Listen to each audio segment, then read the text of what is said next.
রাজার দোষে রাজ্য নষ্ট, প্রজা কষ্ট পায়। নারীর দোষে সংসার নষ্ট, শান্তি চলে যায়। তোরা ভয় দেখিয়ে করছো শাসন, জয় দেখিয়ে নয়। সেই ভয়ের চুটি ধরব টিপে, করব তাদের লয়। মরা ফাঁসি পরে আনবো হাসি, মৃত্যুদয়ের ফল। মদের হস্তি দিয়ে জ্বলবে তোদের বজ্র নল। কথা বলেন ঠিক কিনা? একটু জিকির করেন লা ইলাহা। বসগুলো জাম্পিং হচ্ছে স্পষ্ট। লা ইলাহা, লা ইলাহা ইল্লাল্লাহ,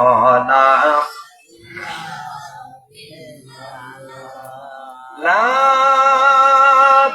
ইলাহা ইল্লাল্লাহ মুহাম্মাদুর রাসূলুল্লাহ। জোরে বলেন সাল্লাল্লাহু আলাইহি ওয়াসাল্লাম। মাধবপুর মুসলিম এতিমখানা ও হাফিজিয়া মাদ্রাসা কর্তৃক আয়োজিত আজকের এই বিশাল ঐতিহ্যবাহী তাফসীরুল কোরআন মাহফিল নিবেদিত। এ বিশাল তাফসীরুল কোরআন মাহফিলের সম্মানিত সুযোগ্য মুআজ্জাজ মুহতারাম মাননীয় সভাপতি এবং আজকের এই মাহফিলে প্রধান অতিথি আমন্ত্রিত ওলামায়ে হযরত, দূর দারাজ থেকে যারা আল্লাহর কোরআন শোনার জন্য চাতক পাখির মতো অপেক্ষারত মুরব্বিয়ানে কেরাম, মুসলিম মুজাহিদ তারেক সাইফুল্লাহর উত্তরসূরি প্রিয় যুবক বন্ধুগণ এবং স্নেহের কচিয়ার কাঁচা বৃন্দ, পর্দার আড়ালে অবস্থানরতা আমার মা এবং বোনেরা, দূরে এবং নিকটে যতদূর পর্যন্ত আজকের এই আলোচনার সাউন্ড যাচ্ছে ততদূর পর্যন্ত আমি আর একটা বার ইসলামী রীতি অনুযায়ী সালাম পরিবেশিত করতে যাচ্ছি। আবারও বলছি, আসসালামু আলাইকুম ওয়া রাহমাতুল্লাহি ওয়া বারাকাতুহু। প্রিয় মাধবপুরবাসী, আপনারা কি দুর্বল হয়ে গেলেন নাকি? আপনাদের ব্যাটারি ডাউন ডাউন ভাব দেখা যায়। কথা বুঝতে পেরেছেন? এজন্য আপনাদেরকে একটু চাঙ্গা হতে হবে। সম্মানিত ভাইয়েরা, সর্বপ্রথম মহিয়ান গরিয়ান সর্বশক্তিমান মহান আল্লাহ শুকরিয়া আদায় করতে যাব। আমরা জোরে সোরে মুনাফিকের মতো করব না, মুসলমানের বেটার মতো গলার আওয়াজ দিয়ে কিছু করে শুধু প্রশংসা করবো কার? তার আগে আমার মতো করেন তো, গলার মধ্যে সমস্যা আছে, কাশা যায়। ঠিক হয়েছে? এবার জোর সরে বলেন আলহামদুলিল্লাহ। একটু হয়েছে, মাত্র একটু। রাসূল কারীম সাল্লাল্লাহু আলাইহি ওয়াসাল্লামের প্রতি সংক্ষিপ্ত আকারে দরুদ ও সালাম পাঠ করতে যাচ্ছি। জোরে সরে বলছি সাল্লাল্লাহু আলাইহি ওয়াসাল্লাম। সম্মানিত ভাইয়েরা, আজকের আলোচনার বিষয় হবে কি সেটা আমি এখন বলতে পারতেছি না, আমার আল্লাহ ভালো জানে। দেখি কি বিষয় নিয়ে আলোচনা করা যায়। আল্লাহ তাআলার কাছে সাহায্য চাচ্ছি, আল্লাহ যেন আমাকে একটা মনোরঞ্জিত একটি সুন্দর আলোচনা আপনাদের মাঝে উপহার দেওয়ার মতো সুযোগ দান করেন। এজন্য বলেন আমিন। সম্মানিত ভাইয়েরা, মহান আল্লাহ পাক কোরআনুল কারীমের মধ্যে জানিয়ে দিয়েছে, লা তারফাউ আসওয়াতাকুম ফাওকা সাওতিন নবী। নবীর কথার আমাদের উপরে তোমাদের কারোর আওয়াজকে উঁচু করা যাবে না।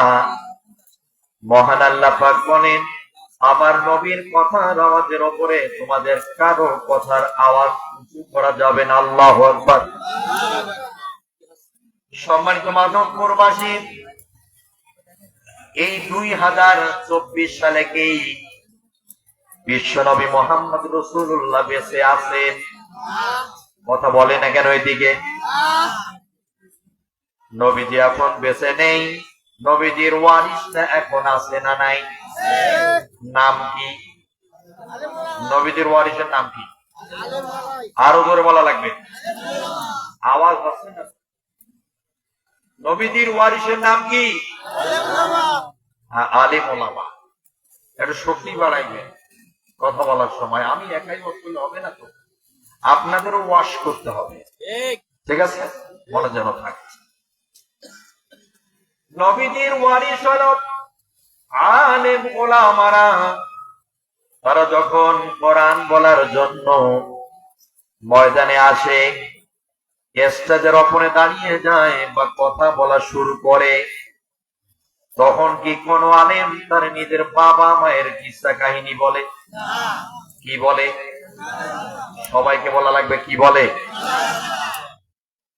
বর্তমানে ইদানিং সময় দেখা গেছে বাংলাদেশে আলেম ওলামারা যখন স্টেজের ওপরে দাঁড়ায়া ওয়াজ আর তাফসীর করা শুরু করে দেয়, তখন এক শ্রেণীর তথাকথিত আলেমদের সামনে দাঁড়াইয়া মূর্খ নেতারা বক্তব্য দেয়। সম্মানিত ভাইরা, এই হাদিস খানা থেকে আধা ঘন্টা আলোচনা হবে, এরপরে পুরো 1.5 ঘন্টারও বেশি প্রেক্ষাপটের ওপরে আলোচনা চলবে। চলবে কিন্তু আগে স্লো হবে, এরপরে একটু হাই হবে, তারপরে কিন্তু হাত দিলে হাত তোলা যাবে, মনে যেন থাকে। সম্মানিত ভাইয়েরা, মহান আল্লাহ পাক বলেন, আমার নবীর কথার আওয়াজের ওপরে তোমাদের কারোর আওয়াজকে উঁচু করা যাবে না। এটা সম্পূর্ণ নিষেধাজ্ঞা কে করে দিয়েছে? আরো জোরে বলা লাগবে, কে? মহান আল্লাহ পাক বলেন, কোরআন হাদিস যেখানে আলোচনা করা হয়, তাফসীর করা হয়, হাদিসের ব্যাখ্যার বিশ্লেষণ করা হয়, সেই জায়গায় অন্য ভিন্ন কোনো কথা বলা সম্পূর্ণ অপরাধ। আমরা নবীজির সামনে অনেক সাহাবায়ে কিরাম ডানে বামে পূর্ব পশ্চিমে বসা ছিলাম। হঠাৎ একজন আগান্তক লোক এসে উপস্থিত হয়ে গেল। তার মাথার চুল ছিল কালো কুচকুচে, আর গায়ের পোশাক ছিল একেবারে। আখবিরিনি আনিল ইসলাম, আপনি আমাদেরকে ইসলাম সম্পর্কে বলেন। বিশ্বনবীর সঙ্গে সঙ্গে বলে দিলেন, তুমি ওই কথার উপরে সাক্ষ্য প্রদান করবা, ইলাহা লা ইলাহা ইল্লাল্লাহু মুহাম্মাদুর রাসূলুল্লাহ। যারা বলেন সাল্লাল্লাহু আলাইহি ওয়াসাল্লাম। সম্মানিত মাধবপুরবাসী, নবীজি বললেন, তুমি ওই কথার উপরে সাক্ষ্য প্রদান করো যে আল্লাহ ব্যতীত আর কোন উপাস্য নাই। জোরে করে আল্লাহু আকবার। আল্লাহ ছাড়া কোনো আইন দাতা নাই, আল্লাহ পাক ছাড়া কোনো হুকুম দাতা নাই, কোন অর্ডার করার মতো ব্যক্তি এই পৃথিবীর জমিনে নাই। আর মুহাম্মদ সাল্লাল্লাহু আলাইহি ওয়াসাল্লাম মহান রব্বুল আলামিনের পাঠানো নবী এবং রাসূল। ইসলাম মানে হলো কালেমা। নবীজি উত্তরে বললেন, 2 নম্বর, ওয়াতুকিমুস সালাতা, তুমি নামাজ কায়েম করবা। ওয়াতুতিজ যাকাতা, অবশ্যই তুমি যাকাত প্রদান করবা। ওয়াতাসুমু রমাদান, অবশ্যই তুমি রমজান মাস আসলে রোজা রাখবা। এরপরে নবীজি স্পষ্টভাবে জানিয়ে দিলেন, ওয়াতাহাজ্জুল বাইতা ইন ইসতাতা ইলাইহি সাবিলা, হজ করাবার মতো যদি তোমার কোনো সামর্থ্য থাকে তাহলে অবশ্যই তুমি হজ পালন করবা, যেরকম সুবহানাল্লাহ। তার মানে এখান থেকে বোঝা গেল ইসলাম মানে হলো কালেমা, ইসলাম মানে হলো নামাজ, ইসলাম মানে হলো যাকাত, ইসলাম মানেই হলো হজ, ইসলাম মানে রোজা। কথা কি আমার বোঝা যায়?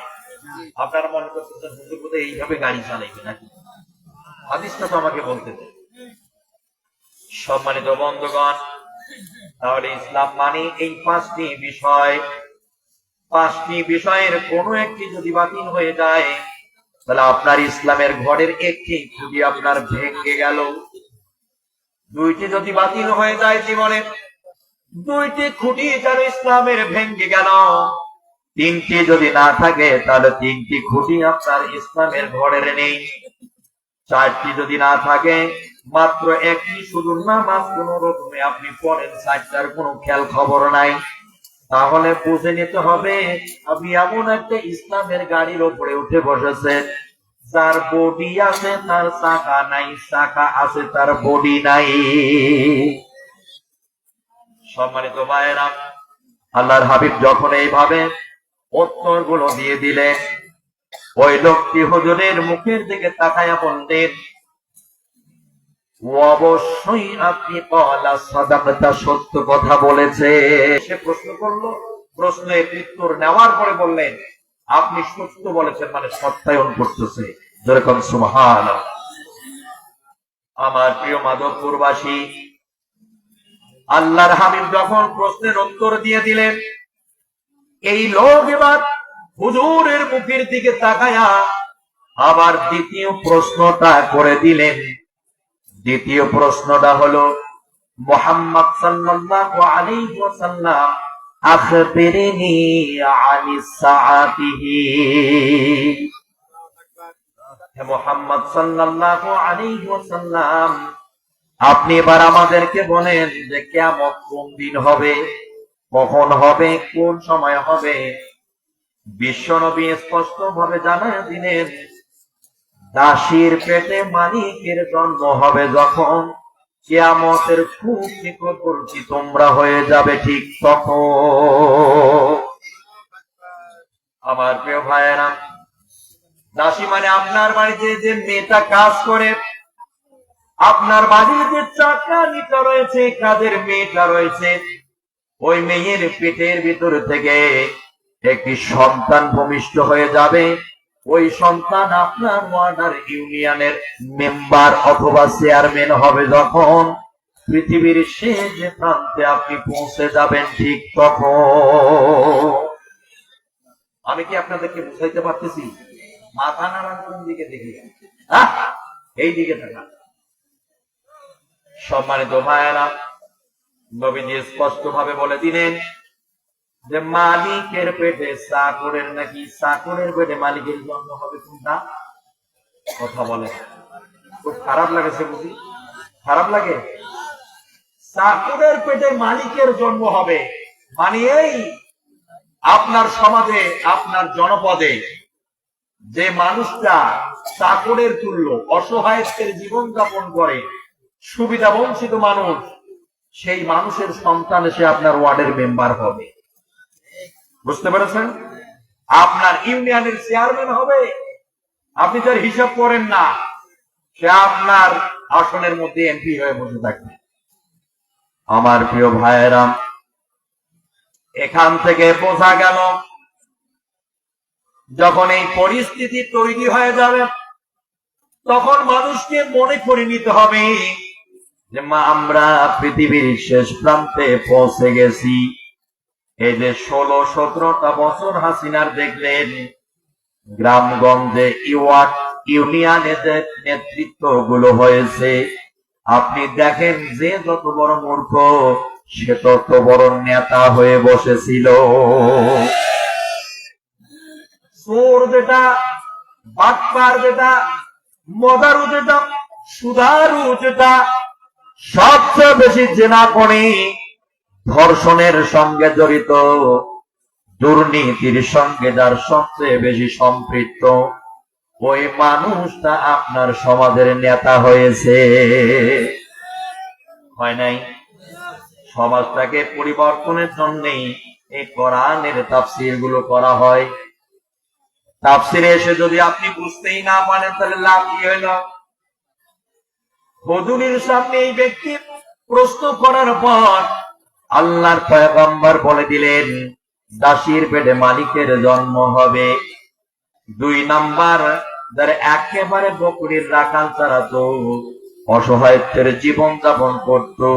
সমাজের বৃত্তবান বৃত্তশালী মানুষগুলো সমাজে যদি 10 তলা বিল্ডিং তৈরি করে, ওরা 12 তলা করে বসে থাকবে। তার মানে বোঝা গেল এই 16-17 বছরে যার ঘরের জমি ছিল না, যার একটা ঘর করে তুলে জীবন যাপন করার সুযোগ ছিল না, তারা বর্তমান বাংলাদেশের অট্টালিকার মালিক। আপনার যদি বিশ্বাস না হয় তাহলে সবচেয়ে বড় ডকুমেন্ট দেব। এবার বাংলাদেশের বিগত সময়ের প্রধানমন্ত্রী শেখ হাসিনা বলে গেছে, আমার বাড়ির চাকর 400-500 কোটি টাকার মালিক। সুবহানাল্লাহ। এই হাদিসটার প্রমাণ দেখলেন কতটা সত্যতা, এই হাদিসটার বাস্তবতা কতটা আপনি দেখেন। খলিফাতুল মুসলিমিন হযরত ওমর ইবনুল খাত্তাব, খাত্তাবের বেটা ওমর রাদিয়াল্লাহু তাআলা আনহু সাথী সঙ্গীদের কানে কানে বলা শুরু করলেন, বিষয়টা কি? এই লোকটাকে তো সাধারণভাবে চেনা যাচ্ছে না। কেউ কেউ বললেন, এই লোক বুঝি মদিনা থেকে হিজরত করে এখানে এসেছে। আবার কেউ বললেন যে মক্কার বাইরের মানুষ সফর করে এসেছে। আবার কেউ কেউ বললেন না, সফর করে যদি এসে থাকেন তাহলে তো তার ঠোঁট মুখ গুলো শুকনা শুকনা দেখা যেত, কিন্তু এ লোকের ঠোঁট তো শুকনা দেখা যায় না, একেবারে তরতাজা। ধরে মারহাবা। লক্ষ্মী হুজুরের মুখের দিকে তাকায় আমার শেষ করলেন কথা।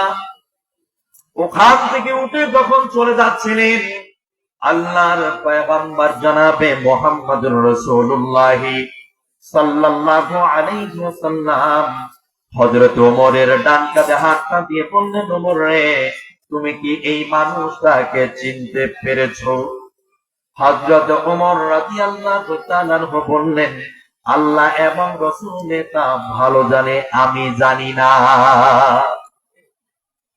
বিশ্বনবী বললেন, ওমর রে, ইনি অন্য ভিন্ন কোন সাধারণ মানুষ না, ইনি হলেন মহান রাব্বুল আলামিনের পক্ষ থেকে পাঠানো হযরতে জিবরাইল আলাইহি ওয়াসসালাতু ওয়াসসালাম। এটা জিবরাইল এসেছিল। কখনো কখনো হযরতে জিবরাইল দাহিয়ায়ে কলবি রাদিয়াল্লাহু তাআলা এর রূপ ধারণ করে আসতেন, আবার কখনো সশরীরে অবস্থান করতে। ওমরকে রাসূলুল্লাহ বললেন, ওমর, এই সাহাবী কেন এসেছে তোমরা কি জানো? কেন ফেরেশতা জিবরাইল আমিন আমার সামনে আসলেন তোমরা কি বলতে পারো?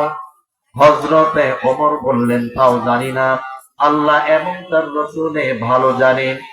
বিশ্বনবী বললেন, এই যে তোমরা উনি আসার আগে আমাকে প্রশ্ন করতে, একসঙ্গে 10টা মানুষ যদি আমারে প্রশ্ন করেন উত্তর কি দেওয়া সম্ভব? কথা বলে না কেন সম্ভব? সম্ভব না। আমি যে মনে মনে রাগ হয়ে গেছি তোমরা বুঝতে পারো নাই। সম্মানিত বন্ধুগণ, কেউ যেটা জানে না জানেটাকে, কেউ যেটা দেখে না দেখেটাকে, কেউ যেটা শুনে না শুনেটাকে, কেউ জানে না, কিন্তু মহান আল্লাহ পাক অবশ্যই অন্তর্যামী, তিনি জানেন। আমার নবীকে একসঙ্গে সবাই প্রশ্ন করে বিঘ্নতা ঘটিয়ে দিয়েছে। আল্লাহর হাবিবের মনটা একটু কালো হয়ে গেল। এজন্য রব্বুল আলামিন সঙ্গে সঙ্গে জিবরাইল আমিনকে পাঠায়া দিয়া কিভাবে প্রশ্ন করা লাগবে, কিভাবে উত্তর নিতে হবে, কিভাবে কথাবার্তার বা আদান প্রদান করা লাগবে, সব কিছুর শিক্ষা জিবরাইলের মাধ্যমে দিয়েছে। কিন্তু আমার বাংলাদেশের অধিকাংশ নেতারা জানে না মাহফিলে গিয়া কোরআনের আলোচনা যখন শুনি, ওরা কোরআনের আলোচনা থামাই দিয়া বলে, হুজুর আমার টাইম খুবই শর্ট, একটু ধ্যান কথা হয়ে যায়। এই বেটা হচ্ছে নাম্বার 1 মূর্খ। কথা বলে না কেন? কোরআন হাদিস জানে না, হাদিস বোঝে না, কোরআন জানে না, করবেটা কি? এজন্য মাহফিলে গিয়া স্টপ দিয়ে দেয়, যদি ন্যায় 5 মিনিট করে ফেলায় আধা ঘন্টা। গতকালকে একটা স্টেজে বক্তব্য দেব, 5 মিনিটের কথা বলেছে মেয়র সাহেব, তিনবার মেয়র হয়েছে, রানিং মেয়রও ছিল। কিন্তু মুরগির বুড়ানি যদি পালায়, বাচ্চারা কি থাকতে পারে? কথা বলে না কেন? থাকে। বাচ্চারও মাথা কিন্তু ঢুলাঢুলি শুরু হয়েছে, মেয়র দিদি নাই। সম্মানিত ভাইয়েরা, 5 মিনিটের কথা বলতে গিয়া 30 থেকে 45 মিনিট কথা বলে ফেললো। ওর খেয়াল খবর নাই যে হুজুররা এসেছেন বহুত কষ্ট করে, ব্যাপক জার্নি করে, একটু কোরআন হাদিস মানুষের সামনে উপস্থাপন করা দরকার। ও টাইমটা নষ্ট করে দিল। বক্তব্যের শেষ প্রান্তে এসে বলে দিল, ভাইয়েরা আমি 3বার মেয়র হয়েছি, আগামী দিনেও দাঁড়াবো, আল্লাহর রাস্তায় আপনারা আমাকে ভোট দিবেন। আর সর্বশেষ বললেন, হুজুর আপনাকে অনুরোধের সাথে বলছি, ওয়াজ করবেন, তাফসীর করবেন, আল্লাহর রাস্তায় যেন আপনি রাজনীতি না করেন। সুবহানাল্লাহ। কোরআনে কি রাজনীতি আছে? কথা বলেন না কেন? আছে। কোরআনে রাজনীতি আছে, কোরআনে সমাজনীতি আছে, কোরআনে বন্দী নীতি আছে, কোরআনে সন্ধি নীতি আছে, যুদ্ধ নীতি আছে, পররাষ্ট্র নীতি আছে। যারা বলে কোরআনে অমুক নাই তমুক নাই, ওরা আসলে পণ্ডিত মূর্খ।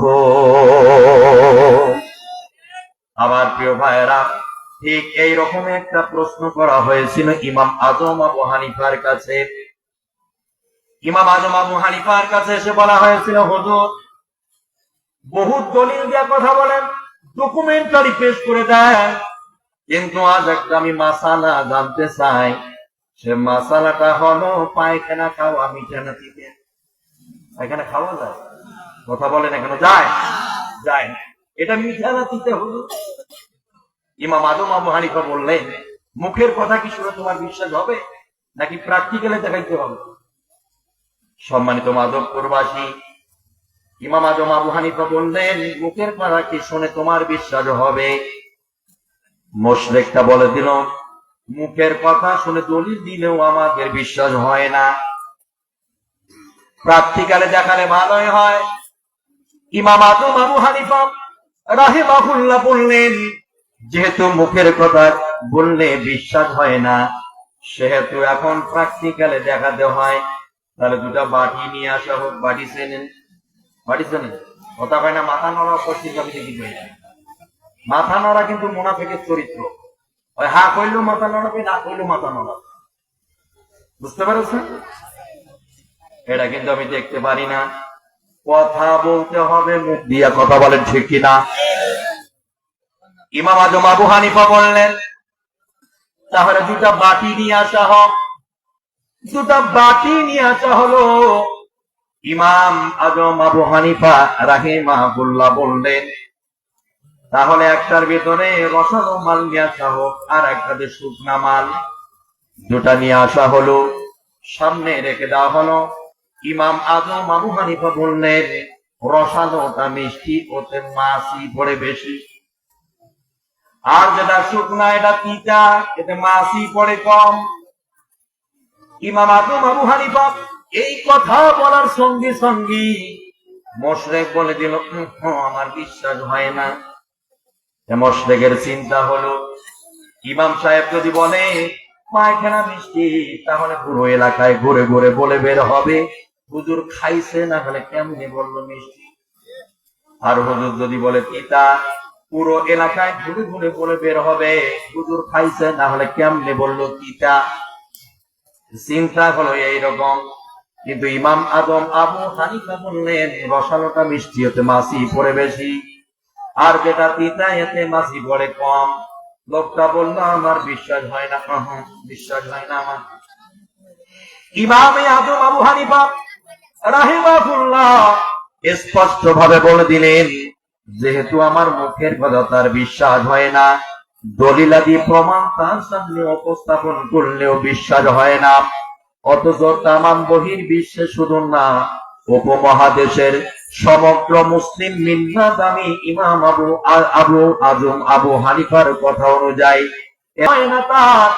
সেহেতু একে দুইজন তারে ধরে মাটির উপরে ফালাইয়া পাটা তার গলার উপরে তুলাই দিয়া রসালো মাল আর শুকনা মাল দুটাই খাওয়াইয়া দাও। আজ যারা বাংলাদেশে পরিষ্কার ভাবে স্টেজ গুলোতে উঠে টুটি ফাটায়া ব্লাডি ফাটায় বক্তব্য দিয়ে বলি হুজুর কোরআনে অমুক নাই তমুক নাই, কোরআনে রাজনীতি নাই, আমি মনে করি ওই বেড়াদের পাতলা গুয়ার শুকান দুইটাই খাওয়া দরকার। ওরা পড়বে না, জানবে না, শুনবে না, অথচ ভুল ধরার জন্য রেডি। আমি কি কবরস্থানের সামনে ওয়াজ করেছি? আপনারা বাঁচিয়েছেন? দেখে তো কারা কারা আছেন কাহে থাকবি। সত্য একটা কথা বলি, শ্রোতা আমার সামনে কথা না বললে আমি আসলে ওয়াজ করতে পারি না।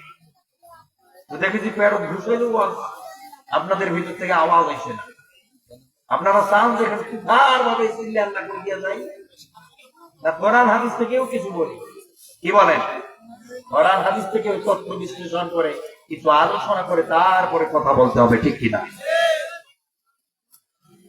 তা না হলে যারা বামপন্থী ও যারা ইসলাম বিদ্বেষী তারা মনে করে হুজুরা উঠেই শুধু গাড়ি দেয়, আমাদেরকে দেখতেই পারে না, বুঝায় না, কোরআন হাদিস আমাদের সামনে উপস্থাপন করে না, আমরা তাহলে পরিবর্তন হব কিভাবে?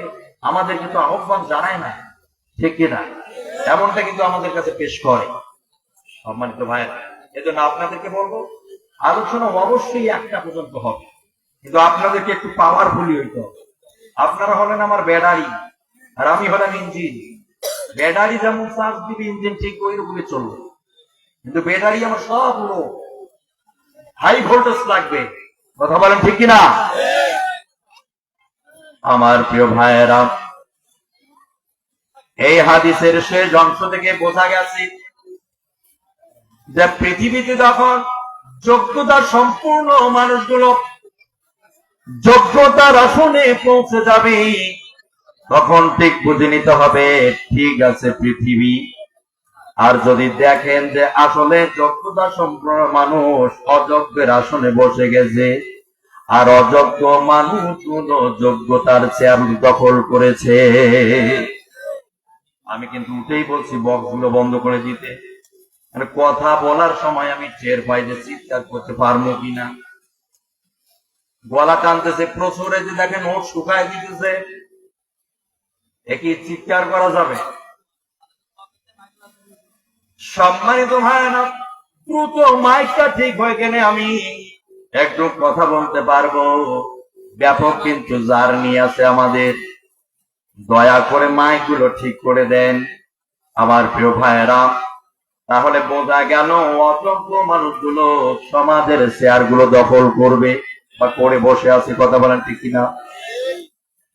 এগুলোকে পরিবর্তন করতে হলে, এগুলোকে অপসারণ করতে হলে, এগুলোর থেকে আলাদা সমাজ ব্যবস্থা কায়েম করতে হলে অবশ্যই আপনাদেরকে দুর্বার গতিতে আন্দোলন করে আল্লাহর জমিনে দিন প্রতিষ্ঠা করা লাগবে। আমার প্রিয় ভাইরা, মহান আল্লাহ পাক বলেন, ইয়াউমা নাদউ কুল্লা উনাসিন বিইমামিহিম ফামান উতিয়া কিতাবাহু বিয়ামিনি ফাউলাইকা ইয়াকরাউনা কিতাবাহুম ওয়ালা ইউযলামুনা ফাতিলা। মহান আল্লাহ পাক বলেন, স্মরণ করো সেই দিনের কথা যেদিন আমি প্রত্যেকটি দল এবং সে দলের নেতাদেরকে ধরবো। তাদেরকে ধরা হবে, দল এবং দলের নেতাদেরকে ধরা হবে। সম্মানিত মাধবপুরবাসী, এই আয়াত থেকে প্রমাণিত হাসরের ময়দানে বাংলাদেশের প্রত্যেকটি দলের নেতাগুলোকে ধরা হবে। আখিরাতের কঠিন ময়দানে যদি মহান আল্লাহ পাক আপনাদের বঙ্গবন্ধুর বেটি শেখ হাসিনাকে ধরেন, ধরে যদি বলেন আপনি বাংলাদেশের মানুষগুলোকে কোন পথে ডাক দিয়েছিলেন, কিসের দিকে, কোন পথে আহ্বান করেছিলেন, উনি নির্ঘাত বলে দিবে আমার বাপের আদর্শ আর চাই পাওয়ার ক্ষমতার জন্য। উনি যে চেয়ার কানবা সবার জন্য, তোরা সব মরে যা, সব মরে শেষ হয়ে যা, আমার দেখার সময় নাই, চাই শুধু পাওয়ার আর ক্ষমতা। আমি দেশের মানুষ চাই না, আমি চাই শুধু চেয়ার আর পাওয়ার, এছাড়া কিচ্ছু না। আমার প্রিয় ভাইরা, যে মেয়েটা তার বাবার আদর্শ আর নিজের ক্ষমতাকে ঠেকিয়ে রাখার জন্য ডাক দিলেন, তার কথা শুনে যারা কর্মী হয়ে গেলেন, ওই পথে যারা আপনি চললেন, চলতে চলতে একদিন আপনি ইতি হয়ে গেলেন, মারা গেলেন, কবরে চলে গেলেন। আমার প্রিয় ভাইরা, কোন ব্যক্তির জীবন আদর্শ চরিত্রকে প্রতিষ্ঠার জন্য মরে গেলেন, বলেন তো সেই জায়গায় হাসরের ময়দানে কি আপনি পার পেয়ে যাবেন? ছেড়ে দিবে আল্লাহ?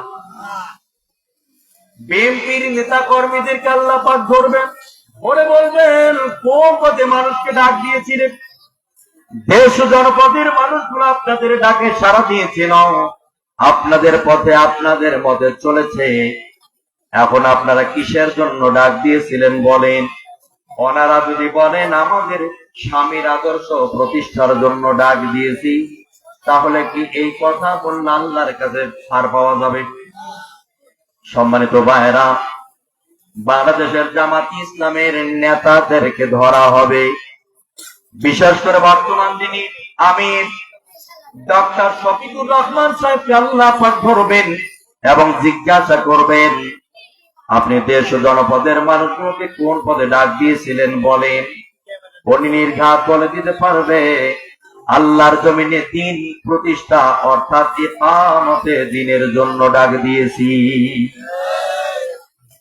আমার প্রিয় ভাইরা, যে মানুষটা আল্লাহর পথে দিনের পথে ডাক দিল, সেই পথে আপনি চলতে গিয়ে যদি মরে যান, অবশ্যই আপনি ছাড় পাবেন। আর কোন মানুষের জীবন চরিত্র প্রতিষ্ঠার জন্য যদি আপনি চলেন, ওই পথে কখনো আপনি ছাড় পাবেন না। আমার প্রিয় মাধবপুরবাসী, লক্ষ্য করেন এই প্রতিষ্ঠাটা প্রত্যেকটি মুসলমানদের জন্য ফরজ, প্রতিটি মুসলমানদের জন্য কর্তব্য, জরুরি আমার আল্লাহ পাক করে দিয়েছেন। যদি এখন আমরা চিন্তা না করি বেঁচে থাকা অবস্থায় এই কথাগুলোকে যদি আমরা কাজ না করি, এগুলো যদি আমরা কাজে না লাগাই, তাহলে অবশ্যই আমরা বিবেকহীন হয়ে মরব। বিবেক কাজে লাগাতে হবে। বিবেক যারা কাজে লাগায় না, وَمَنْ أَعْرَضَ عَنْ ذِكْرِي فَإِنَّ لَهُ مَعِيشَةً ضَنكًا وَنَحْشُرُهُ يَوْمَ الْقِيَامَةِ أَعْمَى। মহান আল্লাহ পাক বলেন, যারা বিবেককে কাজে লাগায় না, বুদ্ধিকে যারা কাজে লাগায় না, মেধাকে যারা কাজে লাগায় না, চিন্তাশীল হয় না, ভাবে না আল্লাহর দ্বীন সম্পর্কে, এই বিবেকহীন মানুষগুলোকে মহান রব্বুল আলামিন বলেন তাদের জন্য দুনিয়াটা হবে সংকীর্ণ জীবন, আর আখিরাতের দিন আমি তাদেরকে অন্ধ বানাবো। কি বানাবো? সম্ভবত ভালো লাগছে, ভালো লাগছে না? উঠা উঠি কেন? একদিকে আমারে কিন্তু খাইতেছে মাই, আর একদিকে আপনারা যারা করতেছেন। সম্মানিত ভাইয়েরা, মাইক শুধু গলা টনায় দেখেন সব শুকাই দিতে, কথা বলতে পারতেছি। আমি কথা বলার অভ্যাস চিৎকার করে, কিন্তু কথা বলার শুরুতে যদি গলা টনা সব শুকাই দেয়, পারি আমি কথা বলতেছি? হ্যাঁ, আমি বারবার বলছি যে বক্স গুলো অফ করে দাও, এ শুধু মাইক দাও ভাই। আমি কথা বলতে পারতাম, সমস্যার কারণে কথা বলতে পারতেছি না। দেখো, প্রতি রাত কথা বলতে হয় এবং দিনের বেলাও কথা বলতে হয়, চিৎকার করতে পারতেছি না, ব্যাপকলি গলা টানতেছি। আপনি 2 মিনিট শুধু মুখটা এখানে লাগান, সা সা করে টানতেছে, ব্যাপক গলা টানছে। 2 মিনিট দেখেন এখানে কি অবস্থা। আমাদের অপারেটর ভাই কোথায় গেছে? গলা শুধু শুকায়। বসির ভাই আপনার অপারেটর কোথায় গেছে?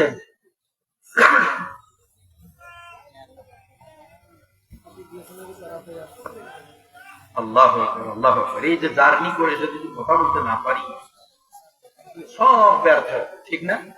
সব কিছু ব্যথা। আমার প্রিয় ভাইয়েরা, প্রিয় বন্ধুগণ আমার,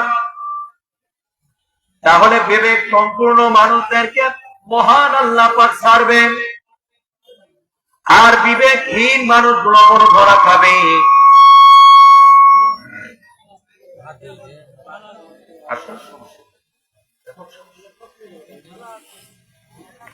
এই মানুষ এই দর্শনে তো একটা মাইক ভাঙি ফেলেছিল, মনে পড়ে?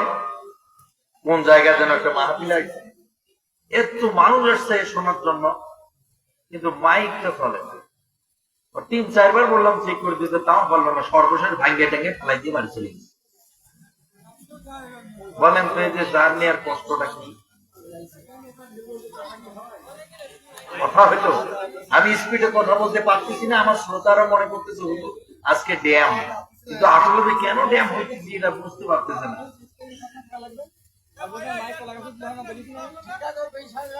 এইগুলো বন্ধ করে দিতে বললাম, ভাই আপনি শুধু মাইকটা বুঝতেন। তো এই গলা টানছে প্রচুর, কথা বলতে পারতেছি না, গলা শুকাই দিতেছি। একটু জিজ্ঞেস করেন লা ইলাহা, জোরে লা ইলাহা,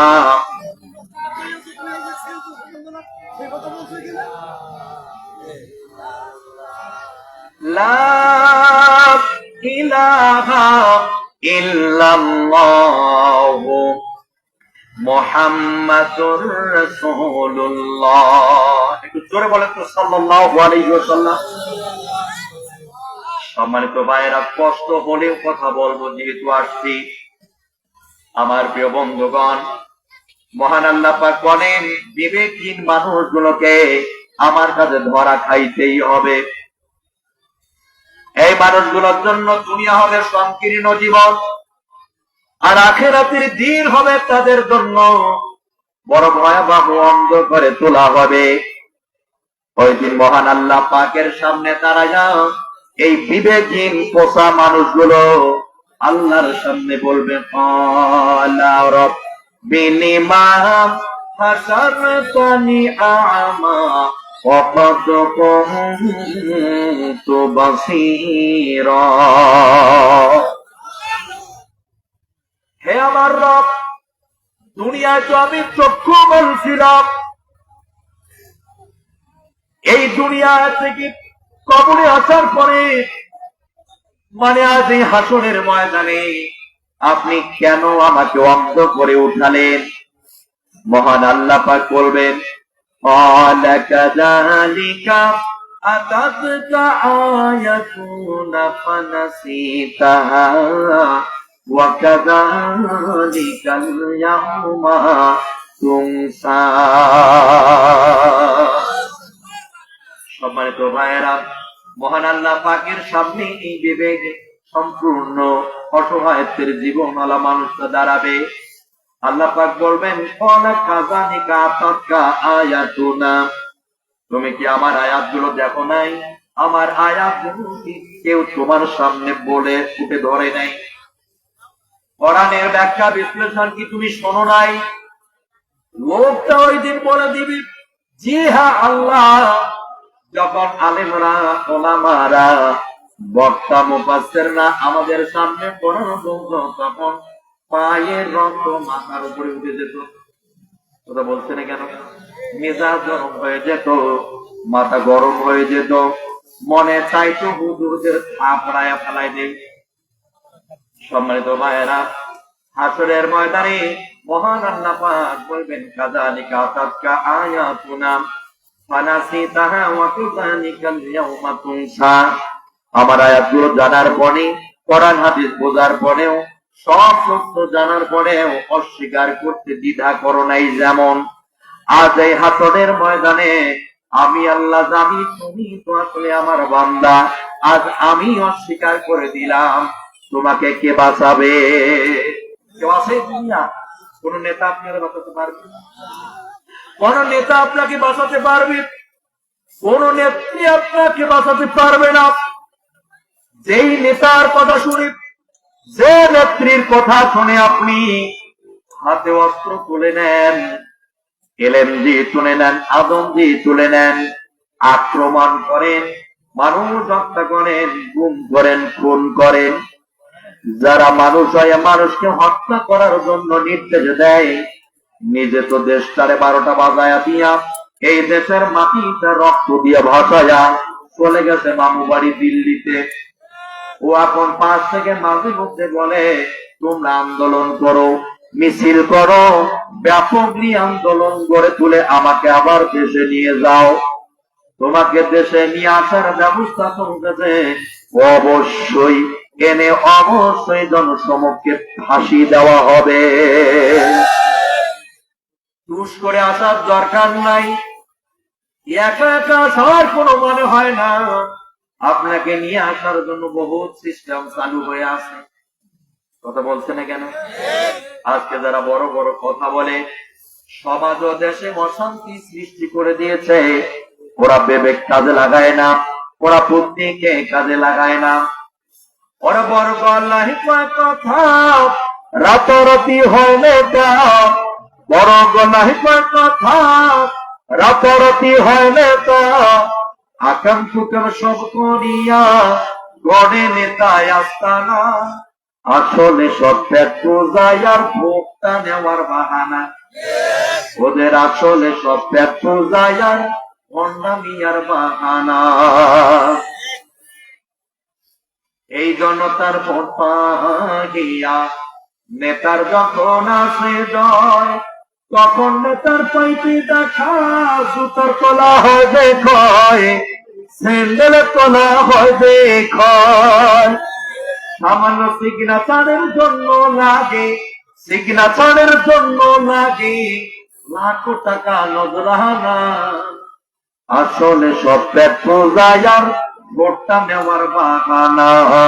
ওদের আসলে সব পেট পূজায় আর ভণ্ডামিয়ার বাহানা।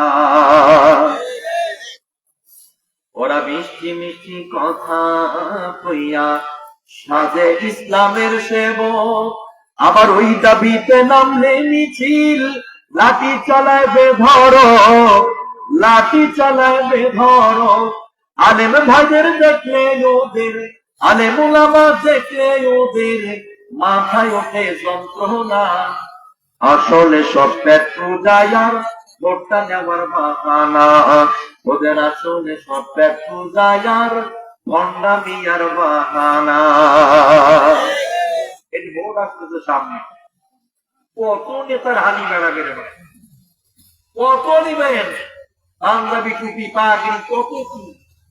আপনাদের দ্বারে দ্বারে যাবে, গিয়ে বলবে আমি যদি এইটার হইতে পারি, তাহলে পায়খানা থেকে পুকুর সূর্যে পাকা করে দিবে।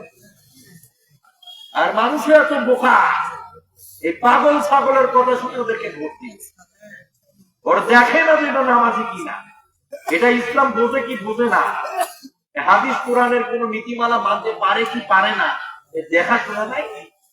অন্ধকারে চোখ বন্ধ করে দিয়া দিলে মার, অন্ধকারে বাইরে দিল আর হয়ে গেল, প্রতিষ্ঠিত হয়ে চেয়ারে বসা মাত্রই ইসলামের একেবারে কাপন পরে দাপন করে দিল। কথা বলে না কেন? এইভাবে তো 16-17টা বছর শেষ করে দিয়েছে। আমার প্রিয় ভাইয়েরা, বাংলাদেশে আমরা বাপের শাসন দেখছি, বেটির শাসনও দেখা যায়, বউয়ের শাসন দেখেছি, স্বামীরও শাসন দেখা শেষ, এরশাদ মামুর শাসন দেখা শেষ, আগামী দিন কোরআনের বাংলাদেশ। এই কোরআনকে আনতে গেলে অবশ্যই পচা নেতা নেত্রীদের বিপক্ষে দাঁড়াতে হবে।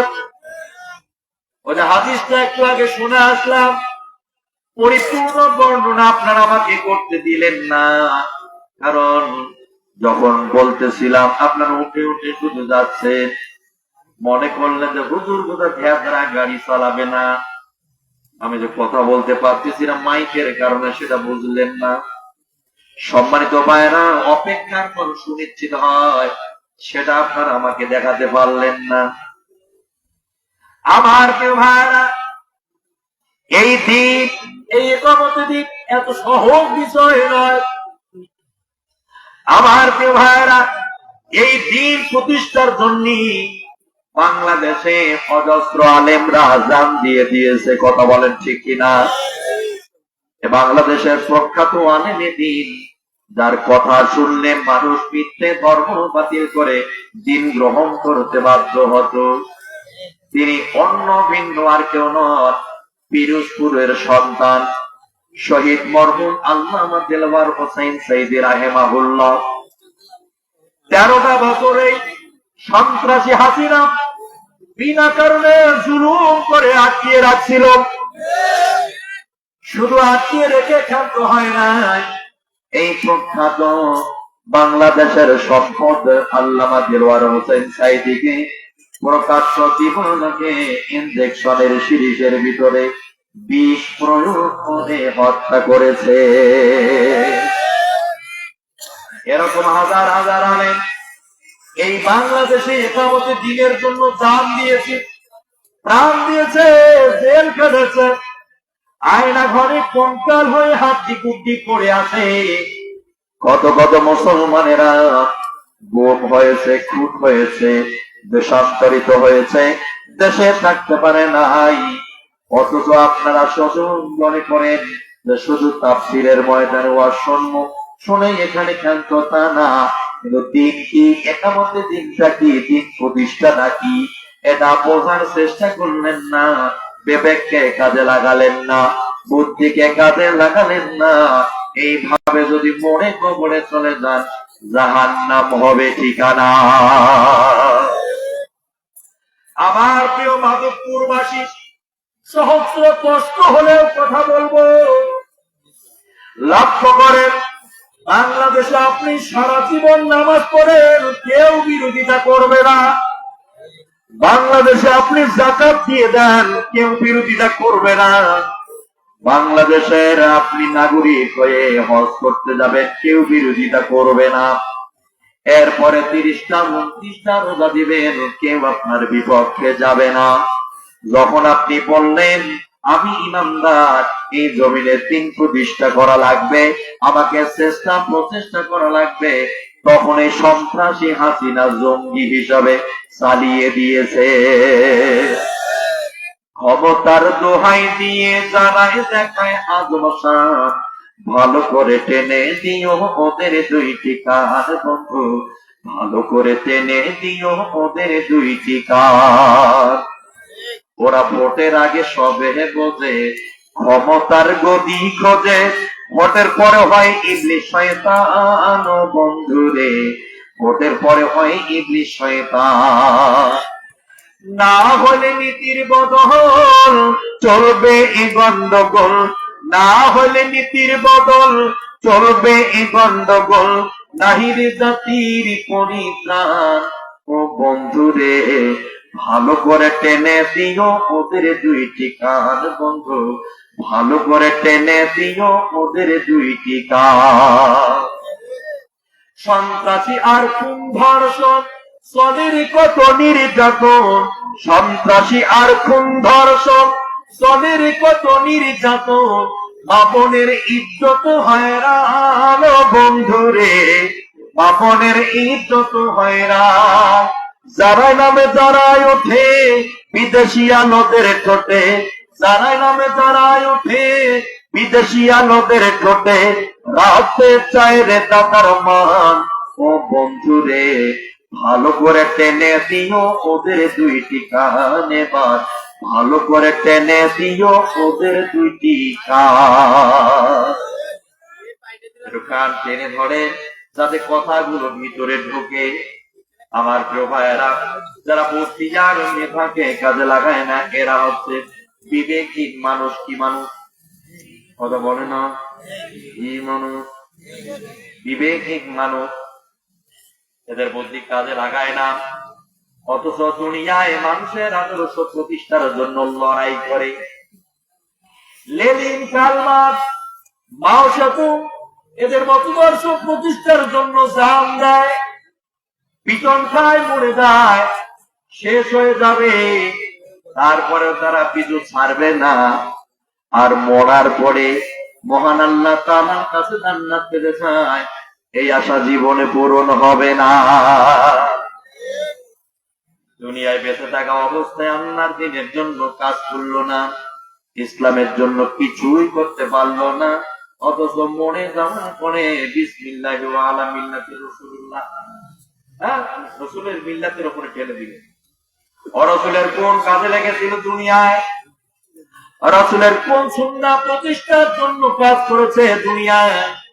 অথচ চেষ্টা করেছে, ওরা নাকি নামাজ পড়ে, ওরা নাকি যাকাত দেয়, অথচ আবার বলে ইসলাম যেন প্রতিষ্ঠা না হয়। সুবহানাল্লাহ, সুবহানাল্লাহ। সারা জীবন নামাজ পড়লেন, ইসলামের বিরোধিতা করলেন। এ নামাজ মনে হয় খাঁটি ইমানদার নাকি? পাক্কা ইমানদার? হ্যাঁ, বেঈমানের বেঈমান রে ভাই, তারটা খাঁটি মুনাফিক। এর উপরে আর কোন মুনাফিক নাই, নির্ভেজাল 100% মুনাফিক। আমার প্রিয় ভাইয়েরা, এই দিনের দাওয়াত যখন শুরু হয়েছে মক্কায়,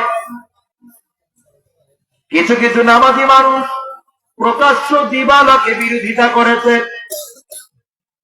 আল্লাহ পাক তাদের সম্পর্কে কোরআনে জানিয়ে দিয়েছেন, বাশিরিল মুনাফিকিনা বিআন্না লাহুম আযাবান আলীমা। হে মুহাম্মদ সাল্লাল্লাহু আলাইহি ওয়াসাল্লাম, আপনি এই মুনাফিকদেরকে সুসংবাদ জানিয়ে দেন, তাদের জন্য যন্ত্রণাদায়ক শাস্তি রেডি করা হয়েছে। কি করা হয়েছে? রেডি করা হয়েছে শাস্তি। ওদের জন্য ব্যাপক শাস্তির ব্যবস্থা আছে। সম্মানিত ভাইজান, যারা নামাজ পড়বে অথচ দুনিয়ায় ইসলামের শাসন ব্যবস্থায় রাষ্ট্রীয় পর্যায়ে নামাজ প্রতিষ্ঠা হয়ে যাক, আইন তৈরি হয়ে যাক, এটা চাচ্ছে না, বুঝে নিতে হবে এটা নির্ভেজাল মুনাফিক। কথা বলছে না কেন? আমি বুঝতে পেরেছি আপনাদের অবস্থা কি। আমার অস্ত্র অবস্থা খারাপ, আপনাদের অবস্থা একটু বাম হয়ে গেছে। আমি বিনত অনুরোধ করব, এই যশোরবাসীকে, যশোরে তো ব্যাপক দাওয়া দেওয়া, কোন মাহফিলে যাতে এইরকম পরিস্থিতি না হয়। কথা বলার আগেই বক্তা শেষ, এরপরে কর্মটা কি, বলার আর কোন ভাষা নেই। সম্মানিত ভাইরা, আমার এই বছর সবচেয়ে বেশি কষ্ট পাচ্ছি এই মাইকে কথা বলে, সবচেয়ে বেশি। এই পর্যন্ত শুকিয়ে দিয়েছে, 2-3টা চিৎকার করা মাত্রই গলা শুকিয়ে যায়। এটা আমি কথা বলতেছি না, ঠোঁট যদি শুকিয়ে যায় তাহলে কিন্তু জোড়া লেগে যায় সুপার গুলোর মতো, আর বেড়াইতে ইচ্ছা করে না, একটু কষ্ট করে মুখটা বাইর করতে হয়, এমন একটা পরিস্থিতি হয়। সবকিছু না ভাই, এই ব্যাপক আপনাদের সার্ভিস খারাপ। আমি বলি, আপনি যদি এক হাত দূরত্বে কথা বলেন, আমি সারাদিন চেষ্টা করলে আপনারা মাইক ঠিক করতে পারবেন। কি করবো এইভাবে বলবো ভাই? আমি কি এক হাত দূর থেকে বলতেছি? আপনি যদি এভাবে কথা আপনারা দেখেন তো আমি কি এক হাত দূর থেকে কথা বলতেছি? আপনারা দেখেন, সে বলছে যে আমি নাকি এক হাত দূর থেকে কথা বলছি। এর আগেও বক্তব্য ওয়াজ করে গেল, কোনো সমস্যা নেই। এর আগেও দ্বিতীয় বক্তব্য ওয়াজ করে দিয়েছে। আল্লাহ আল্লাহ, ভাই আমার ইচ্ছা ছিল। সম্মানিত ভাইয়েরা, আমি আপনাদের কাছে বিনত অনুরোধের সাথে বলছি, আমি কথাই বলতে পারছি না।